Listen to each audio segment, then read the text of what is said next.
Hi, my name is Easter. Welcome to the Easter Basket. And today we're going to talk about why Pyramid Head and Before him Deathslinger are such big problems from a design perspective in the asymmetrical game that is Dead by Daylight. Pyramid Head is very, very fun to play, but we're going to talk about why he's not fun to play against and what problems his playstyle promotes. Now, first, before we do that, we have to talk about his abilities. But before we get into the video, just want to remind you that I do stream Monday, Wednesday, and Friday from 6 p.m. to 10 p.m. on Twitch. You can catch me over at twitch.tv/the Easter Basket. And with that, let's get into it. All right, Pyramid Head's abilities are a novel. He has so many. So we're going to start at the top with Rites of Judgment. You hold mouse 2 or whatever the console equivalent is. You leave a trail in the ground that will torment survivors who run through it. They can crawl through it without any problem, or they can crouch through it without any problem. It will also trigger Killer Instinct, which highlights the survivors and plays an audio heartbeat notification for Pyramid Head. During this, his movement speed is slowed to 110%, and his turning is very jagged and unforgiving. Second ability, his special attack is Punishment of the Damned. During Rites of Judgment, he can use his attack button. If he does that, it generates this path in front of him that generates a wave, and it will damage any survivors that are caught in it. It does have travel time, and it's the travel time is actually pretty significant if you have range add-ons or if they're at the end of the wave. His third ability is Cage of Atonement. So when a tormented survivor is downed, you can imprison them in a Cage of Atonement. This does not give the benefits or the negatives of any hook perks. So you can't use Decisive Strike, you can't use Borrowed Time on the survivor side. On the killer side, you can't use perks like Barbecue and Chili, make your choice, anything to that effect. So you can see what sort of problem this generates from a survivor perspective already, especially if you're playing in a random group of people. This also puts the survivor on one of the furthest spots from the killer. Survivors must make very easy skill checks, sort of like the DS skill check, a little bit easier though, that slowly become harder until the entity eventually kills them. If on Death Hook, and if you go down while you're on Death Hook and you're tormented, Pyramid Head can do a 3 or 4 second Mori animation called Final Judgment. That's his final ability, where he just thwops his sword on you and you are instantly dead, and it Moris you. So when you put all these abilities together, why are they a problem? So I'm going to pull up some footage later once we discuss the original, once we discuss these problems, and bring up a chase so I can show you the sort of play. Well, my light just tried to murder me Final Destination style, so sorry about that. But why is Pyramid Head in his current state a problem? And why is, for that matter, why is Deathslinger a problem? They're just emblematic of a problem that's abundant in asymmetrical games, like Evolve Before It, Dead by Daylight. How do you make something fun for both the person playing this killer and the survivors who play against it? And Pyramid Head and Deathslinger are enormously fun to play. That's nowhere near an issue. They're so much fun to play. The problem is that they're not fun to play against because of the play styles that these killers encourage people to adapt on the one hand, and the play patterns that the killer adopts when they're better at the killer. So Pyramid Head in particular encourages 2 particularly bad styles of gameplay. And they're bad for different reasons. One is for the more experienced players, and one is for the newer players. So let's start off with the casual. Pyramid Head encourages tunneling.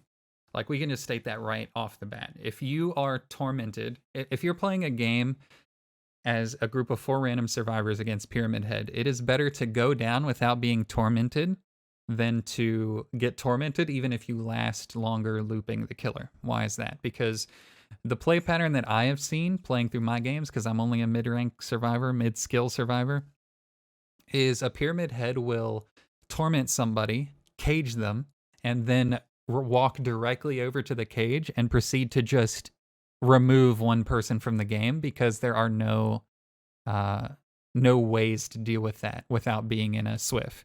If you're in a SWIF, you can potentially body block, you can distract, you can muddy the waters, money scratch marks to try to get another person out of a cage. But if you're in a group of randoms, that's just not going to happen. Pyramid Head's going to walk up to the cage, he's going to wait for the person to pull you out, and then he's going to use his path, his Punishment of the Damned, damage the person who pulled you out or knock them down, and knock you down right out of the cage, because borrowed time doesn't work, and Decisive Strike doesn't work. They have no incentive not to tunnel you off the hook, which is a significant problem. Needless to say, this is not a very healthy way to experience Dead by Daylight. The second aspect of Pyramid Head is where he falls in line with Deathslinger, and that's chasing. So when Pyramid Head is chasing you, and when he gets closer, you have very, very few options. He restricts the amount of decisions that survivors can make. So when he gets to the point that he chases a survivor up to a pallet or up to a window, normally the survivor can just drop the pallet and leave. And normally killer powers allow you to cut loop short. Well, the thing is that what Pyramid Head's playstyle encourages you to do is he'll circle you around a loop, and then when you get to a pallet, he'll drop his sword into the ground and walk towards you. And you have two choices. You can drop the pallet, and you can get hit by Punishment of the Damned, or you can not drop the pallet, and then he will simply drag the path through the thing, through the pallet, and he will left-click you. So you are essentially choosing how you take the hit if the Pyramid Head is playing appropriately. And the problem is that once you're at this point, the distance is close enough that you can't really dodge punishment either. So you could try to mind game at the pallet and kind of feint back to it and try to get him to stutter. But the problem is that even if you do that, once you start running, he could pop punishment and you're so close that there's not a whole lot you can do to dodge it. So that's the second problem. This creates a sort of... Normally there's a sort of point-counterpoint flow with killers like Demogorgon, who have powers that cut loop short, or Billy, that have powers that cut loop short, but survivors can sort of predict the patterns that these killers have and then attempt to counterplay them. Like a survivor can fake a shred, or juke a shred, or they can juke a Billy when he tries to feather a chainsaw into the other side of a loop. But with Pyramid Head and with Deathslinger, survivors don't have these choices. They just have a choice of how they get hit. You can juke around Deathslinger and prevent him from shooting you, or you can choose to take one of two hits from Pyramid Head, which is very, very, again, bad gameplay patterns and very, very bad ways to play Dead by Daylight. Pyramid Head's ranged ability is really fun to use, and why don't people use it more often? It's because of the speed. So I understand why it doesn't come out instantly, because frankly that would be a little bit broken. The problem is that the ranged ability is very fun to use, and the reason that Pyramid Heads don't use it more often is because it's so clunky to turn. So you can't fake out a survivor because Pyramid Head's turning is so rigid that by the time that you activate your Punishment of the Damned ability, the survivor knows exactly which direction you're facing and they can just juke you. You're never going to hit an experienced survivor with Punishment of the Damned when you're on the other side of a significantly sized loop from them. It's just not going to happen.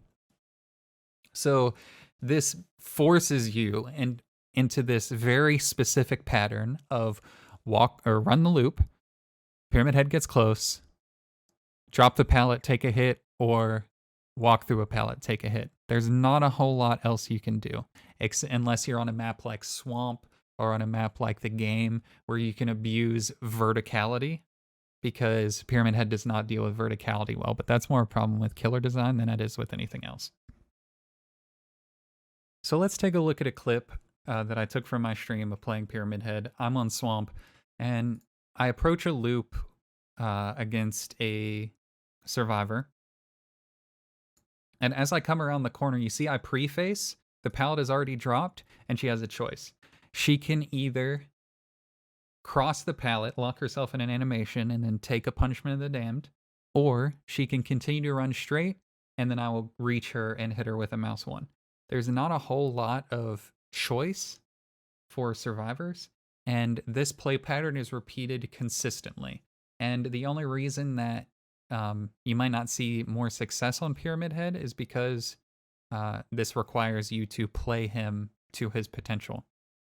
The problem is that, like Deathslinger, when you play him to his full potential, he's not fun. He is utterly oppressive. Once you start the chase, which is the fun part of Dead by Daylight, is being chased by the killer. Once you start the chase will be over in 15, 20, 30 seconds, right? Not very long.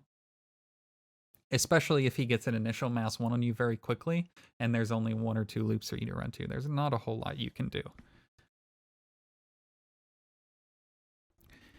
So the question is, how do we fix this? Well, the number one thing I think from behavior is fix the turning. If he fixes turning, killers will be more apt to use his ranged attack across the loops and make it more interesting because dodging the pyramid head wave is extremely fun. So if that could sort of bleed over into a play pattern for the killer as well that's more viable, then I think we'll see that a little bit more often. What are some other things that they can do?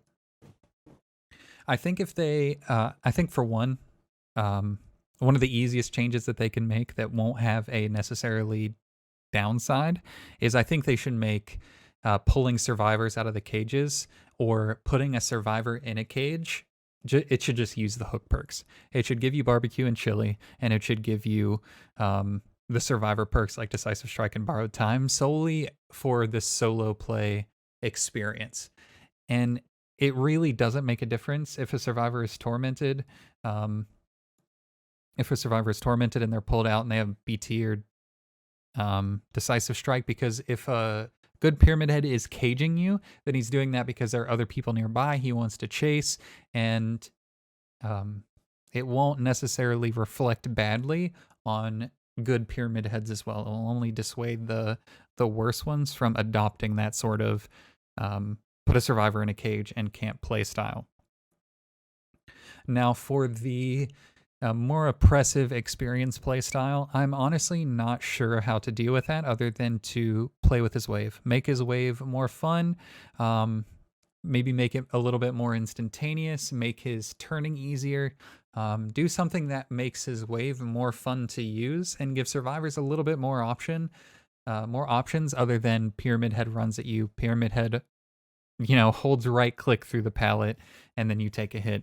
I'd like to see a little bit more inspiring playstyles out of that. Maybe if you make the wave much faster, but on the counterpart you make it sort of a delay between when he sticks his sword in the ground and when he can activate his punishment.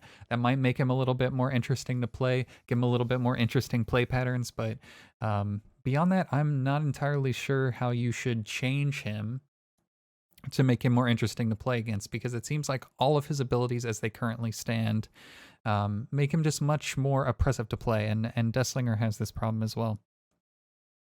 But beyond everything, I think number one, easy, again, like I said, make caging use hook perks.